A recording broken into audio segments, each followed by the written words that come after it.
एक परिवार में एक बच्चे ने जन्म लिया। बच्चे को पाकर उसकी माता हेमवंती और पिता अमरनाथ बेहद खुश थे और घर के जो अन्य सदस्य थे वो भी खुश थे। घर के सदस्यों ने बच्चे के माता पिता से कहा कि अब आपके दो लड़के हो गए हैं। अगर ईश्वर एक लड़की इस बार दे दिया होता तो बड़ा अच्छा होता।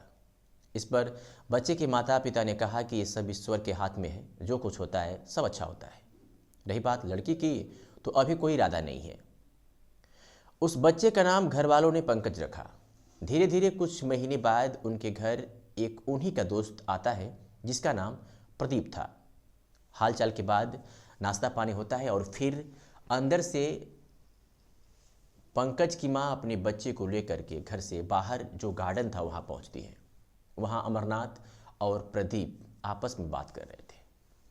उस प्रदीप की नज़र जैसे ही उस बच्चे पर पड़ी तो उसे गोद में लेकर दुलार प्यार करने लगा। प्रदीप जब उस बच्चे को दुलार प्यार कर रहा था तो उसका दिल उस बच्चे पे आ जाता है। मन ही मन सोचता है कि काश यह बच्चा मेरा होता। इसी सोच में वो कुछ पल के लिए खो जाता है। फिर बच्चे के पिता ने पूछा कि क्या बात है प्रदीप, किस सोच में डूबे हो। फिर वो कहता है कि शादी के इतने दिन हो गए लेकिन मुझे ईश्वर ने कोई संतान नहीं दिया। काश कि ऐसा बच्चा एक मेरा भी होता। ये कहते हुए उसकी आंखें भर जाती हैं। फिर बच्चे के माता पिता ने उसको समझाया और कहा कि ईश्वर पर भरोसा रखें, सब ठीक हो जाएगा। प्रदीप ने कहा कि अब क्या ठीक होगा जब डॉक्टर ने ही ये कह दिया है कि आप कभी बाप नहीं बन सकते हैं और अब दूसरी शादी करने की उम्र भी नहीं रह गई है। ये कहते हुए प्रदीप अपने आंसू पोंछता है और वहाँ से चला जाता है। उस रात खाना खाने के बाद जब पंकज के माता पिता सोने जाते हैं तो पंकज के पिता की आंखों के सामने अपने दोस्त प्रदीप के आंसू बार बार नजर आ रहे थे। उसकी मायूसी उसको तंग कर रहे थे। जब वो ज़्यादा परेशान हो गया तो अपनी पत्नी हेमवंती से कहा कि क्यों ना हम इस बच्चे को अपने दोस्त प्रदीप को दे देते हैं।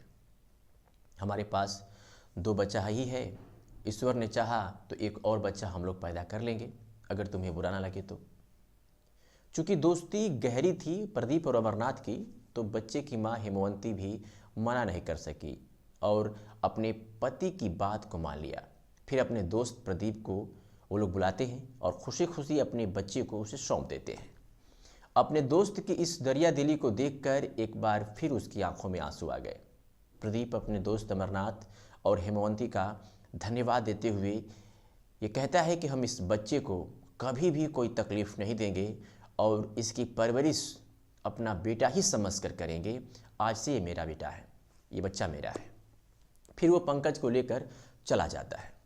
उस वक्त पंकज की उम्र लगभग 1 से 1.5 साल के करीब थी। इधर कुछ दिन के बाद फिर अमरनाथ की पत्नी हेमवंती गर्भवती होती है और इस बार उसने एक बच्ची को जन्म दिया। बच्ची को पाकर हेमवंती और अमरनाथ बहुत खुश थे। साथ साथ घर के सदस्य भी एक बार फिर खुशी से झूम उठते हैं। इस बच्ची का नाम घर वालों ने प्यार से ममता रखा। धीरे धीरे कई वर्ष गुजर गए। अमरनाथ के जिस दोस्त प्रदीप ने बच्चे को गोद लेकर उसे अपने घर गया था, वो गांव से दूर एक शहर में चला गया और वहां उसे लगभग 19 से 20 वर्ष हो गए थे। इधर अमरनाथ की जो बेटी ममता हुई थी वो अब लगभग 18 से 19 वर्ष की वो भी हो गई थी। वर्षों की दूरियों के बाद जो अमरनाथ और हेमवंती की एक सड़क दुर्घटना में मौत हो गई। बड़े बेटे की शादी हो चुकी थी। घर में केवल अब वही एक ममता थी जिसकी शादी अभी करना बाकी था। अमरनाथ और हेमवंती की मौत की खबर उनके दोस्त प्रदीप को नहीं लगी, क्योंकि जब से प्रदीप अमरनाथ के बेटे पंकज को लेकर गया था उसके बाद 1-2 बार ही वापस उनसे मिलने आया, लेकिन फिर प्रदीप और अमरनाथ के मिलने मिलाने का जो सिलसिला था वो बंद हो गया था। जब वो बच्चे को लेकर के अमरनाथ से प्रदीप गया उसके बाद से 1-2 बार मिला और 18-19 साल हो गए, फिर मिलने मिलाने का सिलसिला बंद हो गया था। जिस प्रदीप ने पंकज को गोद लिया था अब उसकी शादी करने की उम्र हो गई थी। एक दिन प्रदीप की पत्नी ने अपने पति से कहा कि अब पंकज बड़ा हो गया है, क्यों न उसकी शादी कर देते हैं। फिर प्रदीप ने कहा कि हाँ, अब हमारी भी उम्र धीरे धीरे ढल ही रही है, बहू आ जाएगी तो तुम्हारी भी समस्या खत्म हो जाएगी। फिर दोनों पति पत्नी अपने लड़के पंकज से पूछते हैं कि पंकज, हमने अब तुम्हारी शादी करने का फैसला कर लिया है। अगर तुम्हारी नज़र में कोई लड़की हो या किसी लड़की को तुम पसंद करते हो तो हमें बता दो, हम उसके माता पिता से बात करेंगे, रिश्ते की बात करेंगे और फिर तुम्हारी उससे शादी कर देंगे। तो उस लड़के ने कहा कि पंकज ने कहा कि हाँ, एक लड़की है जिसे मैं पिछले 2 वर्षों से प्यार करता हूँ और मेरी इच्छा भी है कि मैं उसी से शादी करूँ, मैं उससे शादी करना भी चाहता हूँ। फिर बेटे की बात को मानकर फिर रिश्ते की बात होती है और पंकज की शादी उस लड़की से हो जाती है जो उसी शहर में रहती थी। शादी के कुछ वर्षों बाद पंकज की पत्नी ने 2 बच्चों को एक साल के दरमियान जन्म देती है, जिसके बाद वो पंकज के माँ बाप और उसकी पत्नी यानी सब परिवार बेहद खुशहाल जिंदगी जीने लगता है। शादी के 6 साल बाद पंकज की पत्नी की तबीयत अचानक खराब हो जाती है, जिसका इलाज भी पंकज ने अच्छे अच्छे डॉक्टरों से करवाता है, लेकिन स्थिति दिन प्रतिदिन बिगड़ती ही जा रही थी।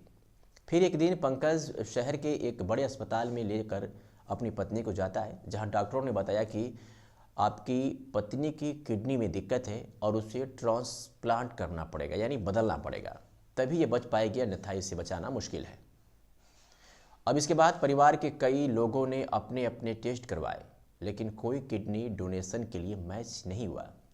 फिर पंकज ने अपना टेस्ट करवाया तो जो रिपोर्ट आई वो न सिर्फ मैच कर रही थी, बल्कि पॉजिटिविटी रेट इतना हाई था कि डॉक्टर भी हैरान हो गए।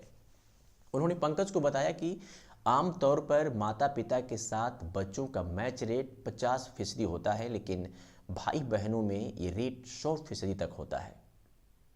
पति पत्नी में ऐसा कभी नहीं होता। सिर्फ भाई बहन ही इतने हाई रेट के साथ उनकी रिपोर्ट मैच हो सकती है।